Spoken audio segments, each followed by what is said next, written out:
Welcome to A Slice with Dice, a place for honest conversations about the realities of education. I'm Corey Alderdice, Executive Director of the Arkansas School for Mathematics, Sciences, and the Arts. I've spent nearly 2 decades navigating the joys, challenges, and unexpected moments that come with leading schools. Each week, I'll share what works, what doesn't, and everything in between when it comes to igniting the full potential of our communities. I'm excited to share this journey with you. So let's get started. So here we are, early summer, and the college admission cycle for the class of 2025 should be winding down. Most students have committed, enrollment deposits have been paid, dorm assignments are starting to trickle in. But this year, something unusual happened. Just when students thought the process was over, well, it wasn't. At Syracuse University, hundreds of students who had declined their offer or never responded at all suddenly found a new email in their inbox. Syracuse was back with a second offer, a better offer. Merit scholarships worth tens of thousands of dollars, sometimes up to $200,000 over 4 years, arrived in June. And for many families, the question became, wait, what? Why now?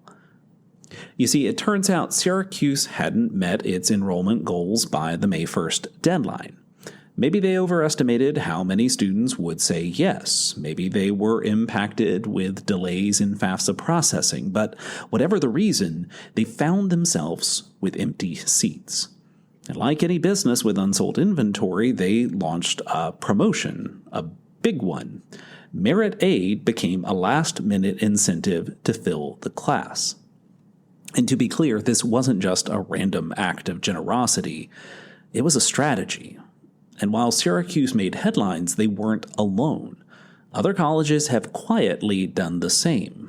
After May 1st, the so-called deadline for enrollment, some students found themselves suddenly fielding follow-up emails, upgraded aid packages, or unexpected outreach from schools they thought they'd never hear from again. So what we're seeing is a shift. College admissions is no longer just about deadlines and decisions, it's about yield.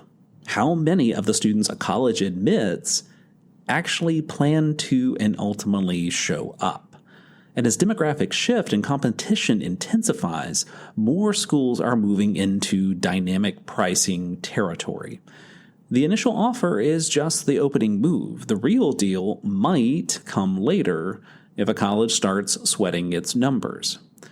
So for families and students in the class of 2026, this potentially changes things. You're stepping into a cycle where timelines are fuzzier and financial offers are more flexible than they might seem on paper. It also means you may have more leverage than you realize. Let's be clear, this doesn't mean that everyone should hold out for a better offer or play a high-stakes game of wait and see. Not every college operates or finds themselves in a unique circumstance like Syracuse. Some are still very, very traditional in their approach. But what it does mean is that the May 1st commitment deadline is not always the finish line. And in some cases, it might not even be halftime. If you're a rising senior, now is the time to think about your college list with open eyes. Yes, consider the academics. Yes, think about fit. But also think about how each college handles merit aid and how transparent they are about the process. Some schools front-load their best offer. Others keep a little wiggle room in their back pocket in case they need to sweeten the deal later.